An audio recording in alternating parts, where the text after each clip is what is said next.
ज्योतिषीय शब्द प्रयोग गरेर भन्ने हो भने नेकपा साढे सातीको दशाबाट गुज्रिरहेको छ। पार्टी एकता गर्दा प्रधानमन्त्री ओलीले नेकपालाई जेट विमान र 2 अध्यक्षलाई पाइलटको संज्ञा दिएका थिए। तर बुधबार दिउँसो त्यो जेट विमान झन्डै गम्भीर दुर्घटनामा परेको थियो। सचिवालय र मन्त्री परिषद बैठक एकै समयमा जान जुधाएर बोलाइएपछि धेरैले अड्कल लगाएका थिए कि जेट विमान क्र्यास हुँदैछ। तर विमान एक सत्यले जोगियो। सङ्घारमै रहेको दुर्घटनाबाट विमानलाई जोगाउन कसको मन्त्रले काम गर्यो त्यो ठ्याक्कै भन्न सकिएन। तर राष्ट्रपति विद्यादेवी भण्डारीको मेहनत भने सामान्य थिएन। सचिवालय बैठकसँगै जुझ्ने गरी 1 बजेका लागि मन्त्री परिषद बैठक बोलाएका प्रधानमन्त्री ओली राष्ट्रपतिसँग भेटघाट गरेपछि एकाएक परिवर्तन भए। मन्त्री परिषद बैठक अलि पर धकेलेर सचिवालय बैठकमा जान उनी राजी भए।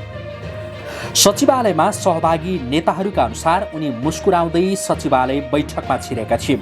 ओली सचिवालय बैठकमा सहभागी भए भन्ने खबर नआएसम्म राजनैतिक वृत्तमा अनेकन अड्कलबाजी गरिएका थिए। केहीले सोचेका थिए कि ओलीले आज सक्ने भए। संसद विघटनको योजनाका साथ ओली राष्ट्रपतिकोमा गएको केहीको ठम्याइ थियो। अनि केहीले सोचेका थिए कि केही बेरपछि बस्ने मन्त्री परिषद बैठकबाट पार्टी विभाजन सम्बन्धी अध्यादेश ल्याउने जानकारी दिनका लागि ओली राष्ट्रपति निवास गएका थिए। राष्ट्रपतिसँगको भेटमा ओलीले सम्भवतः यिनै विषयमा कुरा गरे। तर राष्ट्रपतिले पक्कै ओलीलाई केही मन्त्र सिकाइन्, जुन मन्त्र सुनेपछि 1 बजेका लागि बोलाइएको मन्त्री परिषद बैठक अलि पर सारेर मुस्कुराउँदै उनी सचिवालय बैठकमा गए। ओलीको मुहारमा चमक नै आउने गरी राष्ट्रपतिले ओलीलाई के सल्लाह दिन् त्यो भोलिका दिनमा राजनीतिक पण्डितहरूले खुट्याउँदै जालान्। तर केही न केही प्रत्याभूति नगराइकन चाहिँ ओली सचिवालय बैठकमा गएका होइनन्, यो भने निश्चित हो। प्रचण्डको राजनीतिक प्रतिवेदनले रन्थनिएका प्रधानमन्त्री केपी शर्मा ओलीले अब जवाफी प्रतिवेदन लेख्नेछन्, जसका लागि उनले 10 दिनको समय मागेका छन्। 10 दिन लगाएर लेख्ने प्रतिवेदन कस्तो होला त्यो कुराको अनुमान अहिले नै गर्न कठिन छ। तर उनका विश्वासपात्र मानिएका महासचिव विष्णु पौडेलले सचिवालयका सबैले सामूहिक राजीनामा दिउँ भन्ने जुन प्रस्ताव अघि सारेका छन् त्यसबाट पनि केही अनुमान लगाउन भने सकिन्छ। सम्भवतः ओलीले आफ्नो प्रतिवेदनमा यो कुरा उल्लेख गर्नेछन्, किनकि केही दिनअघि प्रधानमन्त्री ओलीले दोस्रो पुस्तालाई नेतृत्व हस्तान्तरण गरौँ भन्ने प्रस्ताव गरेका थिए। दर्शकवृन्द, यो विशेष रिपोर्टपछि अब नेकपाकै विवादमा केन्द्रित रहेर केही न्युज प्रस्तुत गर्दैछौँ। जनता समाजवादी पार्टीका संघीय परिषद अध्यक्ष एवं पूर्व प्रधानमन्त्री डाक्टर बाबुराम भट्टराईले प्रधानमन्त्री केपी शर्मा ओलीलाई हटाउनु पर्ने दबाब दिएका छन्। भट्टराईले सामाजिक सञ्जाल मार्फत सरकारको असफलता भ्रष्टाचारबारे सत्तारूढ नेपाल कम्युनिस्ट पार्टीभित्रै लिखित आरोप लागेकाले ओलीलाई हटाउनै पर्ने उल्लेख गरेका छन्। उनले नेकपाको झगडामा राष्ट्रपति र विदेशी कूटनीतिज्ञले हस्तक्षेप गर्न नमिल्ने उल्लेख गरेका छन्। प्रतिपक्षी दल र जनताले उठाउनै पर्ने विषय भन्दै उनले लेखेका छन्, राष्ट्रपति र विदेशी कूटनीतिज्ञले पार्टीगत कुरामा हस्तक्षेप गर्न मिल्दैन। ओली सरकारको असफलता भ्रष्टाचारबारे उनकै पार्टीले समेत लिखित आरोप लगाइसकेपछि उनलाई हटाउनै पर्छ। यता नेपाली काङ्ग्रेसका नेता गगन थापाले नेपाल कम्युनिस्ट पार्टी नेकपाका अध्यक्ष तथा प्रधानमन्त्री केपी शर्मा ओलीलाई अर्का अध्यक्ष पुष्पकमल दाहाल प्रचण्डले लगाएको आरोप अब नेकपाको आन्तरिक विषय मात्र नरहेको टिप्पणी गरेका छन्। बुधबार सामाजिक सञ्जाल मार्फत आफ्नो धारणा सार्वजनिक गर्दै उनले प्रचण्डले सचिवालय बैठकमा पेश गरेको प्रतिवेदनमा ओलीमाथि लगाएका आरोप राष्ट्रिय सरकारको विषय भएको बताएका हुन्।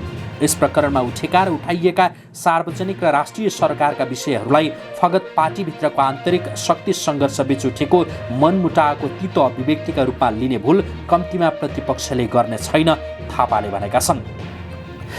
थापाले प्रचण्डले आफ्नै पार्टीका तर्फबाट बनेका प्रधानमन्त्रीको सन्दर्भमा उठाएका एक प्रकरणको हिसाब किताब संसद र सडकबाट माग्ने पनि बताएका छन्। सरकारमाथि नेकपाकै अध्यक्ष प्रचण्डले उठाएका प्रश्न नेकपाभित्रको कुरा मिल्दैमा अब फिर्ता नहुने पनि उनले बताएका छन्। प्रधानमन्त्री ओलीको अर्थात् नेकपाको एकल नेतृत्वको सरकार सञ्चालन गर्दा देखिएको अनियमितता, भ्रष्टाचार, अपराध, कुशासन लगायतमा नेकपाको अध्यक्षले आफ्नो पार्टीको प्रधानमन्त्री र सरकारको बारेमा जे ठहर गर्नुभएको छ, अब दुई अध्यक्षको मनमुटु मिल्दैमा, गुटहरू जोड्दैमा, कोही आएर रातारात मिलाइदिँदैमा अनि एक भयौँ भनेर हात मिलाउँदैमा, आत्मआलोचना गर्दैमा अनि प्रस्ताव फिर्ता लिँदैमा सकिने विषय होइनन्, सकिँदैनन्। यस्ता विषय बैठकमा मन पखालिँदैन, अब बिर्सौँ भनेर बिर्सिँदैन। यी सार्वजनिक चासो र राष्ट्रिय सरकारका विषय हुन् र यी विषयको उत्तर आरोपीले दिनुपर्छ, आरोप लगाउनेले दिनुपर्छ, प्रधानमन्त्रीले दिनुपर्छ, नेकपाले दिनुपर्छ, थापाले भनेका छन्। उनले भारतीय गुप्तचर प्रमुखसँगको प्रधानमन्त्रीको भेटको विषय अनि नेकपाका नेताहरूले चिनिया राजदूतसँग गरेको भेटघाट समेतका बारेमा प्रधानमन्त्री र नेकपाले उत्तर दिनुपर्ने बताएका छन्। गत शुक्रबार सचिवालय समितिमा प्रतिवेदन पेश गर्दै नेकपा अध्यक्ष प्रचण्डले अध्यक्ष तथा प्रधानमन्त्री ओलीले सरकार सञ्चालनमा गम्भीर त्रुटि गरेको भन्दै विभिन्न आरोप लगाएका थिए। उनले वाइड बडी विमान खरिद प्रकरण, सुरक्षण छापाखाना खरिद र सञ्चार मन्त्रीको टेप प्रकरण, एटी होल्डिङसँगको अपारदर्शी र शङ्कास्पद कारोबार, स्वास्थ्य सामग्री खरिदमा ओम्नी समूहसँग साँठगाँठ र बजेट सार्वजनिक गर्नु पूर्व गोप्य राख्नुपर्ने करको दर रेट परिवर्तनलाई चुहाएर विद्युतीय सवारी र चकलेट आयातमा अनियमितता जस्तो प्रकरणमा मुछिएकाहरूको प्रतिरक्षा गरेको आरोप ओलीमाथि लगाएका थिए। त्यस्तै कोरोना महामारी विरुद्ध राष्ट्रिय एकताको साथ अगाडि बढ्नुपर्ने बेला पार्टी विभाजन र सत्ताको खेलमा लागेर ओलीले राजनीतिक विवाद सृजना गरेको, कानुन सम्मतको विपदको व्यवस्थापनको राज्य संयन्त्रलाई निष्क्रिय तुल्याएको, राष्ट्रियतासँग सम्बन्धित विभिन्न विषयमा अनेकन पटक फितलो देखिएको, विदेश मामिला र कूटनीतिमा नेपालको स्वतन्त्र नीतिसँग मेल नखाने व्यवहार देखाएको जस्ता आरोप लगाएका थिए। यता राष्ट्रपति विद्यादेवी भण्डारीले नेपाल कम्युनिस्ट पार्टी नेकपाका अध्यक्ष पुष्पकमल दाहाल प्रचण्डलाई प्रधानमन्त्री केपी शर्मा ओलीसँग सहमति गर्नका लागि प्रस्ताव राखेको खबर सार्वजनिक भएको छ।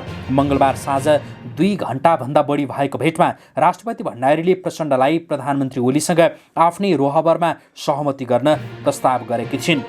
भेटमा राष्ट्रपति भण्डारीले पार्टी एकता तपाईँ र प्रधानमन्त्री ओलीले गर्नुभएको हो, यसलाई जोगाउन तपाईँहरूकै सहमति जरुरी पर्छ भनेर भन्नुभएछ। स्रोतले भन्यो, एकता जोगाउनका लागि केही थप सहमति गर्नुपर्छ भने मेरै रोहबरमा गरौँ भनेर राष्ट्रपतिले भन्नुभएको रहेछ। गत भदौ 26 गते स्थायी कमिटीले निर्णय गरे अनुसार नै कार्यकारी अध्यक्षको भूमिका निर्वाह गर्न प्रचण्डलाई सुझाव दिएकी छिन्। प्रधानमन्त्री ओलीका तर्फबाट कुनै अवरोध भएमा आफूले पनि प्रधानमन्त्रीलाई सम्झाउने आश्वासन समेत राष्ट्रपतिले प्रचण्डलाई दिएको बुझिएको छ।